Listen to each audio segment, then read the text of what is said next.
Hi there, this is Israel from Digital Sun. I'm beyond thrilled to share this event with you and show what's in store for Moonlighter 2, The Endless Vault. Moonlighter 2, The Endless Vault is a sequel to our beloved shopkeeping roguelike. As in the first game, here you venture into ever-changing dungeons to fight enemies and find relics. Then you go to your shop, sell your loot, and turn it into a profit to get better gear. This unique blend of gameplay is what made the first game so special, and now we're bringing it to a whole new dimension of quality and ambition. Veteran merchants will have already noticed Moonlighter's new look. We are going 3D this time, and that opens a whole new world of possibilities both visually and gameplay-wise. Above all, we are trying our best to keep Moonlighter's iconic charm intact in this sequel.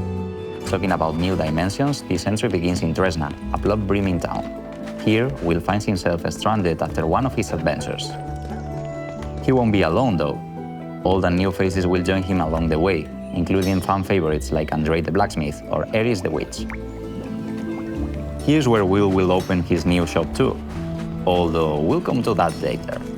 For now, let's jump straight into the portal, where every adventure unfolds and both battles and looting take place.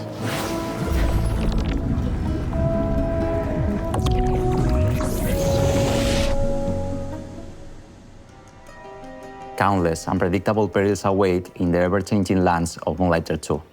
From the arid lands of Hodu to the grassy landscapes of Aeolia, each biome offers new mechanics, enemies, and rewards. Combat has been vastly improved, with some enemies specialized in ranged weapons, while others focus on close combat.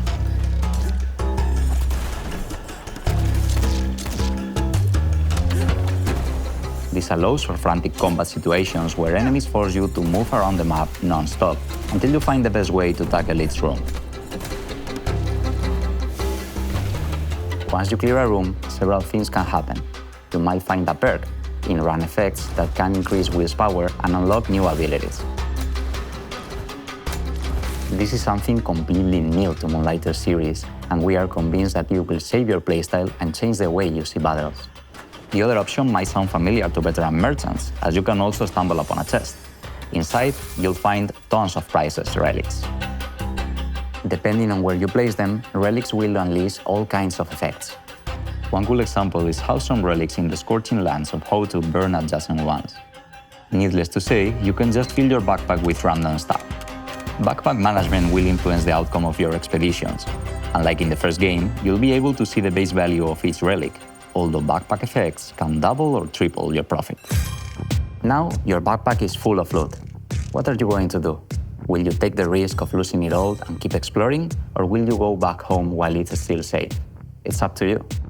Let's say that you keep the adventure running. Let's say that you even feel brave enough to face one of Moonlighter's 2 bosses. These battles will put your skills to the test. Take the so-called Herald, for instance.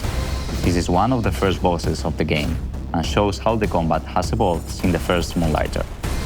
The Herald will throw projectiles and beams non-stop, forcing you to find cover and dodge hits. He's also protected by a sound barrier that you'll need to deactivate before striking back. Merchants need to be smart.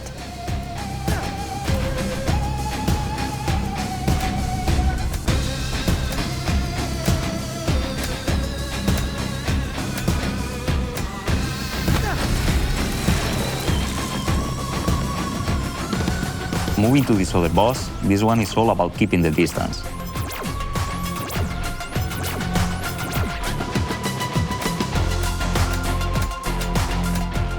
He uses powerful wind attacks to push Will away. Although there are workarounds to defeat him. That's another thing you'll need to figure out on your own.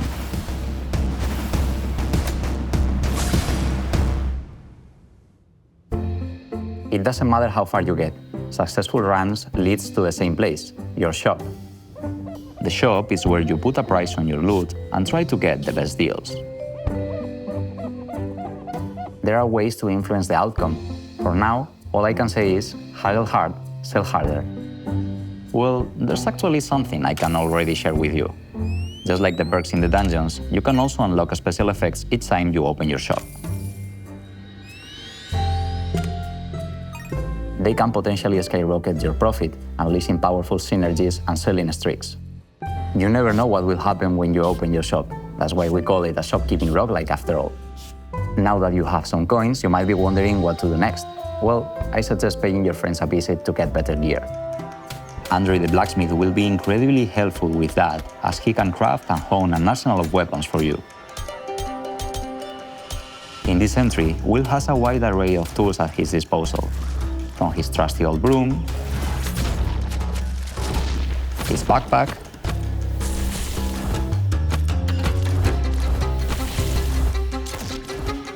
a spear,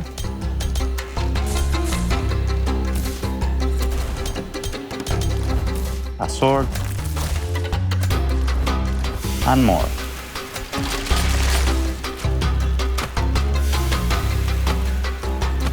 Each one grants a different playstyle and will be complemented by the new gadgets. These are ranged weapons that are recharged by hitting the enemies. It's a nice way to keep some distance. Choosing the right equipment is up to you, although I encourage you to try all the possible combinations. That's it for now. After nearly 7 years since the original Moonlighter was released, we hope you are as excited as we are. Please stay tuned to our socials for all things Moonlighter 2: The Endless World. See you in Tresna.